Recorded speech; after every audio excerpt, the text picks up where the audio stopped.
ఏ hi cuties, ఏంది మళ్ళేమో order పెట్టింది అని అనుకుంటారా? ఏం లేదండి, అయితే మీకు చెప్పినా కదా మొన్న ఆఫీస్ చైర్ విరిగిపోతే ఆఫీస్ చైర్ తీసుకున్నామని. దానికోసమే టవల్, మళ్ళీ టేబుల్ పైన కూడా క్లాత్ వేస్తారు కదా, అవి ఆర్డర్ పెట్టిన ఆన్లైన్లో. అవి ఈరోజు వచ్చినాయి.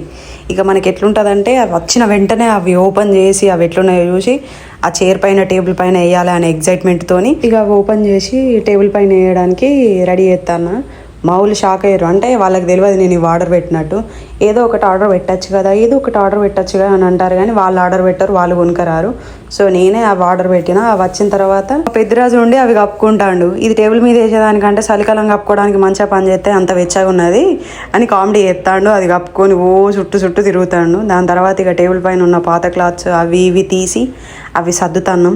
ఓపిక ఉండదు మా వాళ్ళకి. ఎట్లా అంటే ఆ 2 నిమిషాలు ఆ సిస్టమ్ పట్టుకోవడానికి కూడా మస్తు సతాయించుతారు నన్ను. ఇక ఆ టేబుల్ మీద ఆ క్లాత్ వేసేసి చైర్ పైన టవల్ వేసిన తర్వాత పెద్దరాజు మాలేసుకున్నప్పుడు కొండగట్టు పోయినప్పుడు ఆ చిన్న బుల్లి వినాయకుని విగ్రహం తీసుకొచ్చిండు. అది కూడా పెట్టేసి మొక్కేసుకున్నాం. ఆ తర్వాత చైర్లో కూర్చొని కాసేపు సోకులో పడ్డా. అంతే. Bye cuties.